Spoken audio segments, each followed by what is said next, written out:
Well, thank you very much, Dr. Berman. It's a pleasure to be here in this ancient and hallowed hall and to talk about a subject that is actually quite near and dear to my heart.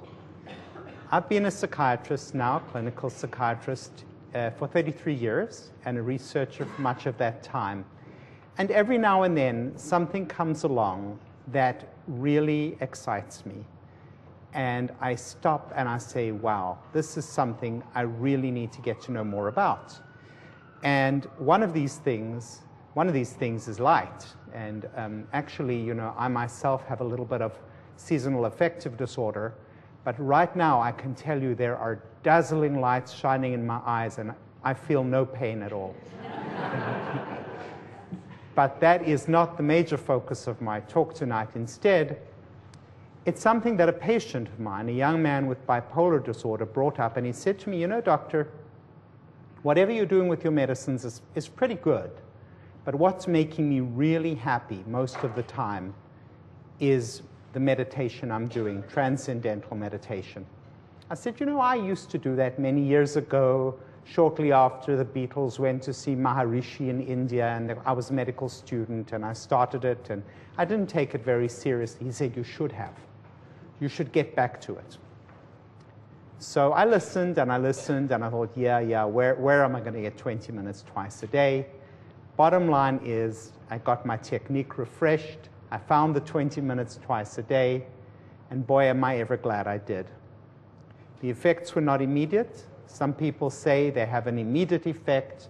My friend David Lynch talks about falling into pools of bliss, but that did not happen to me. But after a couple of months of regular practice, I just became a much more even-tempered person, less reactive, more energized, more creative, more alive. And I thought, I really need to look into this. So I began to recommend it to various patients. I did some research in it myself, both in post-traumatic stress disorder and bipolar disorder. And then I hit the literature, which Dr. Berman has referred to. And I literally found hundreds of articles on the subject, many of them very well done. And I was persuaded that there was a real story here, one that I didn't feel had been properly told. So I wrote the story out in the form of the book Transcendence, which is over here. And I'll be happy to sign copies afterwards. But in the meanwhile, let me tell you all about it. What is transcendence? Initially people said to me, there's a fourth state of consciousness. It's beyond waking, sleeping, and dreaming. And I thought, you've got to be kidding. I've lived for more than 50 years. I know sleeping, I know waking, I know dreaming, but what's this fourth state of consciousness? If there had been one, I would have experienced it already. Well, what it is really is when you meditate, if you do it right, and it's not that hard to do it right, you've just got to be taught, you've got to learn, you get a mantra, I'll tell you more about that. And as you practice the mantra, just as you're taught, you slip into a place where you're very alert but very calm at the same time. You are conscious, but there's necessarily no thoughts in your consciousness. And this is very unusual, because normally if we're alert and conscious, we're thinking about something. And if we're calm, we're kind of chill and we're ready to kind of nod off. So this kind of combination is very strange. Boundaries seem to disappear. We don't much care where or when it is, because we're in a very blissful place.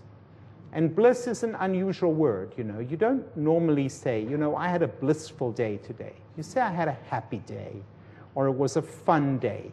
Because bliss is kind of like an otherworldly word. But that's the best word to describe this particular state of mind. And, as you'll see, there are data in the brain as to what's going on when you feel this state of transcendence. Now, I need to point out that there are different kinds of meditation, and all of them have their devotees and their proponents. But I'm just showing you the slide to differentiate them, because they're not the same. They all ask the person who's meditating to do something that's a little bit different. In the first one, you've got focused attention. You're asked to focus on an object, an image, something. And then your focus drifts and you bring it back. drifts and you bring it back. That's not what I'm talking about tonight. There's open monitoring, which some of you may be aware of from mindfulness, where you monitor your breathing, you monitor your thoughts, you monitor your feelings. Not what I'm talking about tonight. Each one is different, and what happens with one you cannot necessarily extrapolate to another. I'm focusing on just one form, a form where you are given a mantra by somebody who's very qualified to teach you how to use it, and you learn how to think the mantra. And it's not very difficult. Most people can learn it, but it does take several sessions to get the knack of it, just like you would if you were swimming or skiing or doing anything that takes a knack or a skill. So that's the third one, automatic self-transcendence, transcendental meditation. Learning involves 7 steps, lectures, a personal interview, and 4 teaching sessions. And these folks who teach it have been trained for many months to do it in a rather standardized way, which has been found to be effective over time. This is my friend and colleague, Fred Travis, and he is hooking this young model up with electrodes. In that hairnet that you see are these electrodes, each of which attaches or touches a different point in the scalp. So each electrode is going to measure the electrical activity in the brain just underneath the point of the scalp where it touches. And that gives you a sort of 3-dimensional picture of what's going on electrically at the surface of the brain. Now here again, you've got those 3 forms of meditation that I mentioned to you. And what you see here is they will generate different electrical patterns, once again illustrating that these are different techniques, all of which might have their advantages, but they're not exactly the same. These are 2 kinds of brain waves that you might see. The one on the left, the alpha rhythm, is a little slower than the one on the right, the beta rhythm. And here in these 2 pictures, the one on the left, you'll see, even you don't have to be an EEG specialist to see that the different horizontal lines, each of which reflects 1 point lead, that they kind of line up, that they're kind of correlated with one another. And what that means is that different parts of the brain are vibing at the same frequency as one another. This is known as coherence. The brain is said to be coherent. And higher levels of coherence have been found when people meditate with TM, and they have also been found when you look at hierarchies. Those who are more competent, be it in the athletic field or the business field, will show higher levels of coherence. On the right-hand side, on the other hand, you see a non-coherent EEG just as a comparator. Here we have a side view of the brain, and the 2 gold points, the 2 gold areas, are very interesting. The one right in the front, and I know Dr. Peake is going to talk more about that, is the prefrontal cortex.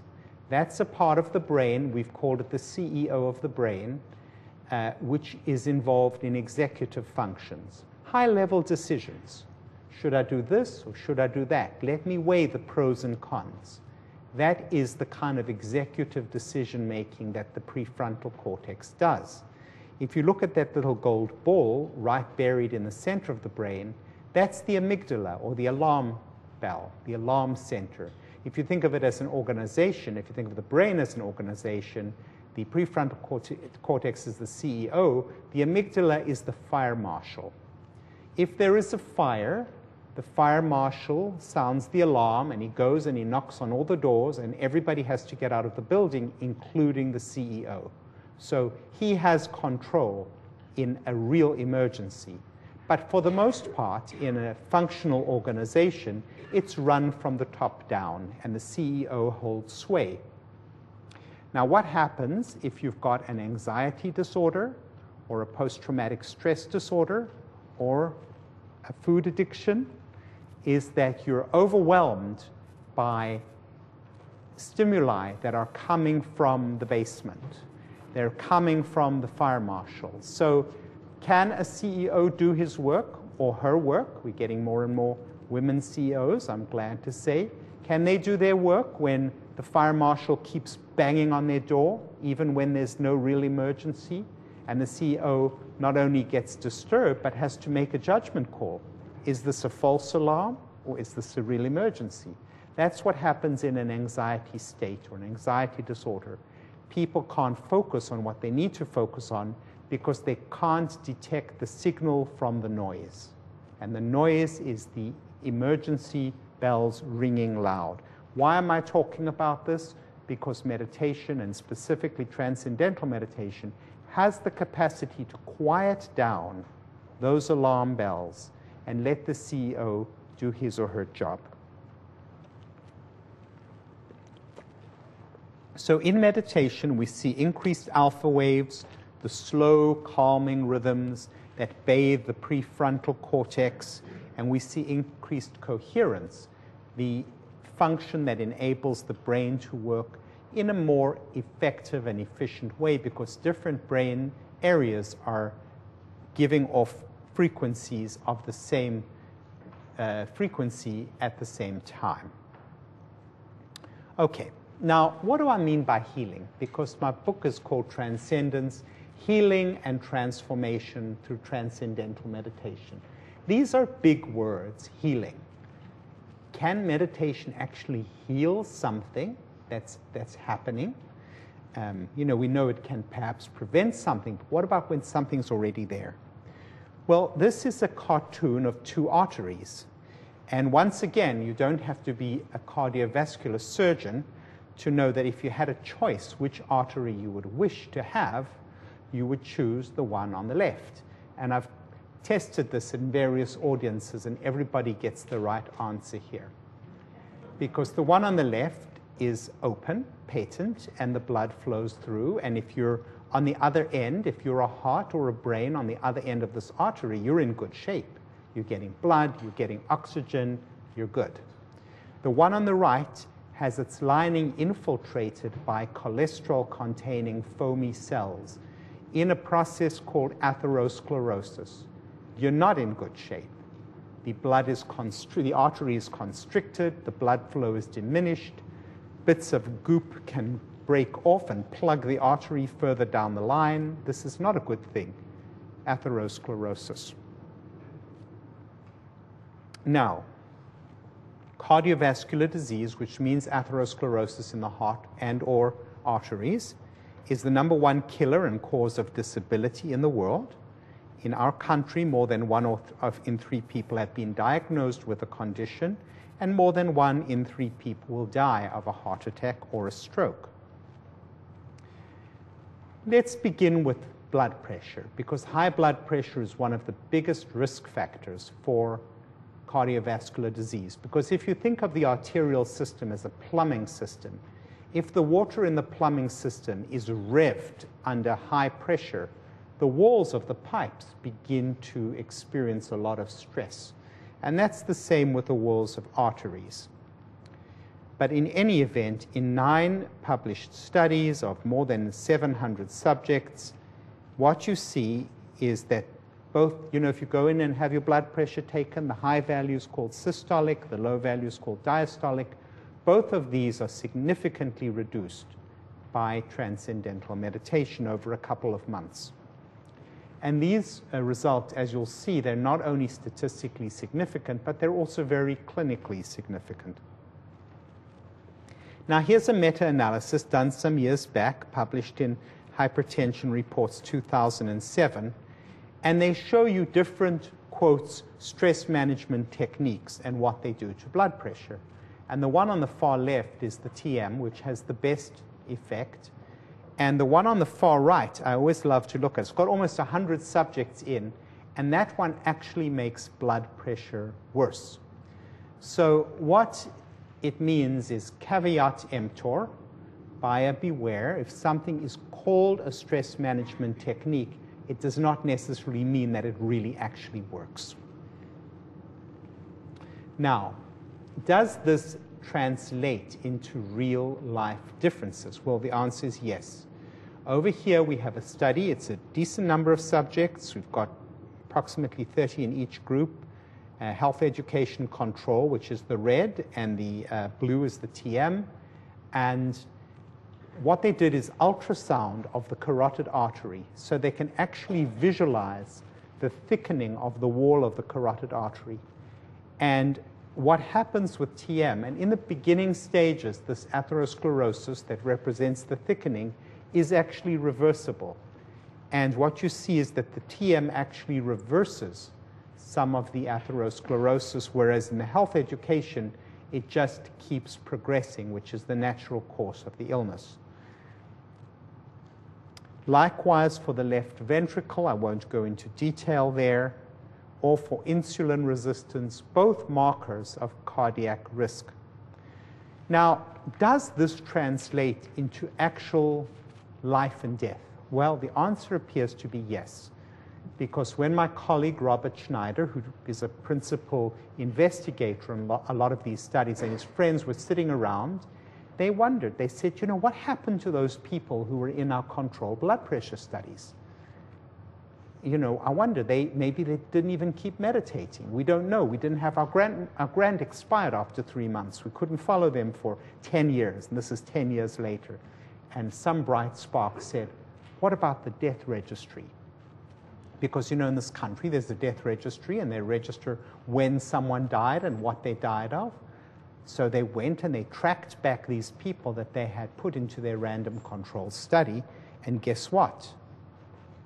The reduction in the death rate from those who had been in the meditation wing of the study 9 or 10 years earlier, there was a 23% reduction in mortality and a 30% reduction in cardiovascular mortality. Highly significant. So, in other words, if you're not a meditator, you're in your middle years, and especially if you've got something cardiovascular going on with you, high blood pressure or whatever, if you were to start meditating regularly, and if these statistics held up, you would have about a 25% lower chance of dying over the next 10 years. 25% less chance. Well, I think that that is something worth considering. I know I would certainly do it, even if it wasn't as pleasant as it is, just for the cardiac benefits alone. And to their huge credit, Schneider and colleagues went and pulled it forward prospectively and repeated the study in a separate group, and once again found an almost 50% reduction of heart attack, stroke, and death in people in their middle years who were, in the first case, at risk for cardiovascular disease. So this is not a random group. These are people at cardiovascular risk. And then you add meditation in, it reduces their mortality over the next 5 years by almost 50%. But the thing you need to remember is that these folks are already taking everything: blood pressure medication, cholesterol medication, they're on diet, they're seeing their doctors, they're doing exercise, they're instructed to do all these things, yet to just add this one variable makes this much difference. So that shows you how powerful this really is as a healing agent. There are decreased hospitalizations, decreased medical costs. My time is short, so I won't belabor those points. Instead, I will go on to the transformation part of this talk, showing you how it is it that this can have such a major effect on the body. Well, the first is trait anxiety. Trait anxiety means how anxious are you in general? Not today, not yesterday, not a snapshot in time, but a sort of chronic report. Are you an anxious person, and how bad is it? And how much does TM help? Well, quite a lot, as you see. What I think is going on, and why I think TM is reducing cardiac risk and cardiac death, is that all through the day we're being zapped by things. We get a piece of bad news, our boss says something to us, somebody looks at us the wrong way, we get a bad email, we get a bad letter, a debt collector comes, our job is in danger, our kid is having trouble, whatever. These things are going on all the time, and each time we're zapped, we have a surge of blood pressure as our sympathetic nervous system, our fight or flight response system kicks in. And what I believe TM is doing is acting as a surge protector, protecting us from the impact of these surges. Now, when I say healing and transformation, when I think as a psychiatrist of transformation, I don't just mean somebody felt really, really awful and now they feel moderately awful. That's not transformation. That's a little bit better. Transformation is when they're like a totally different person. And I've seen that happen now many times with TM. In PTSD, which is, as you know, very common in our returning veterans, we had 5 veterans with PTSD, and you see that blue line, 50% of their PTSD symptoms were reduced over a matter of 2 months. And I'll give you one example. A young man, he was driving a military vehicle, a Humvee. He went over an IED, a bomb. He had been instructed to go up a road that he knew to be a hotbed of IEDs, but his commander ordered him, so he had no recourse. He went over, and sure enough, bang, the vehicle hit the bomb. People were injured. He was angry. He felt guilty. He came home from Iraq, and he was a mess. He was having flashbacks. Every time he would go over a pothole in the road, he would have the feeling he was going over an IED again. He was drinking vodka to numb his anxiety. At night, he would wake up sweating with nightmares. And one time he caught his girlfriend in a chokehold because he thought she was the enemy attacking him in the middle of the night. So this man was really disabled. Started meditating, and all these symptoms resolved. I mean, it was amazing to see. He started focusing on his work. He stopped drinking. His relationship improved. He set better priorities for himself. This was not an isolated incident. I was recently in the United Kingdom. There were 2 veterans there whose lives had been totally turned around. And you see story after story. Now there are some grants being funded by the VA and the military, which are wonderful because it's timely for controlled studies to be done in this area so that we can see.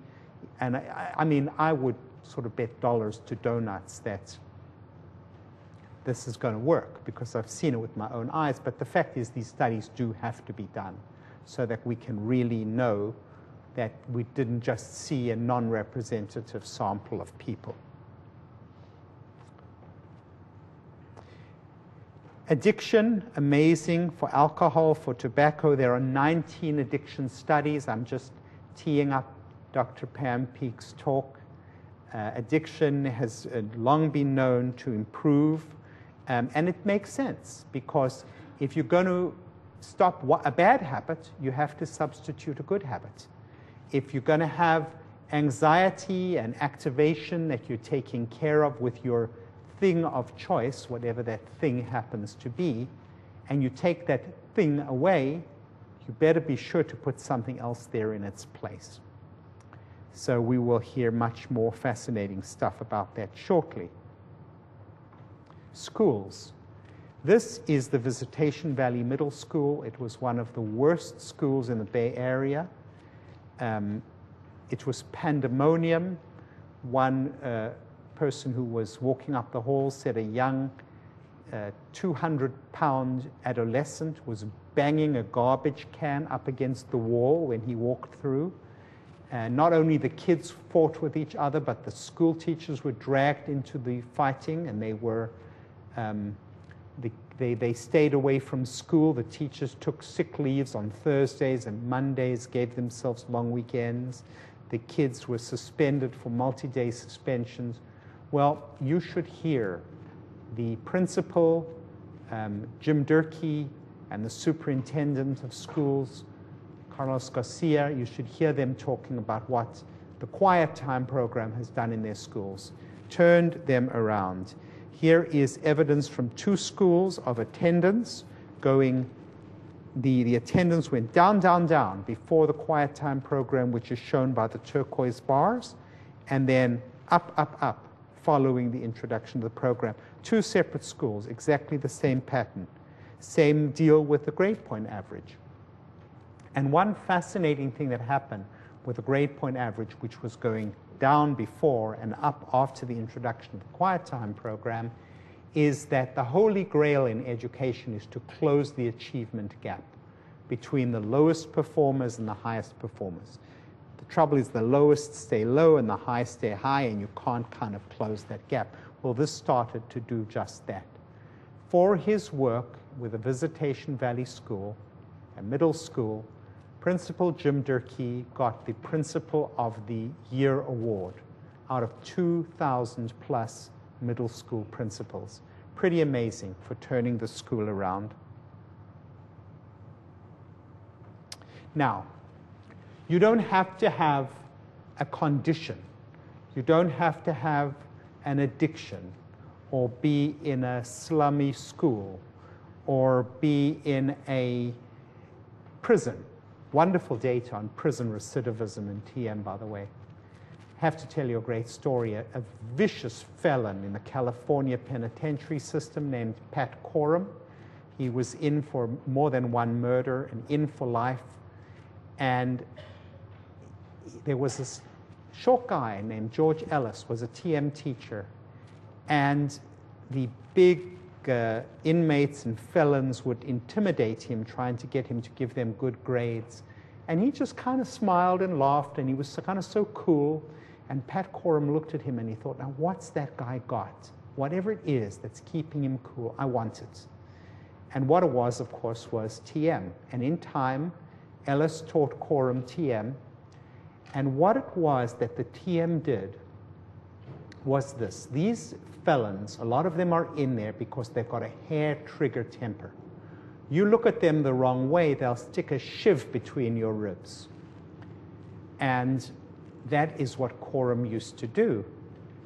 And what happened after he started meditating, he remembers an incident in the prison yard where one guy made some comment or looked at him the wrong way, dissed him basically, which you could never tolerate in a prison system because it would mean that you'd lost status and you were therefore at risk.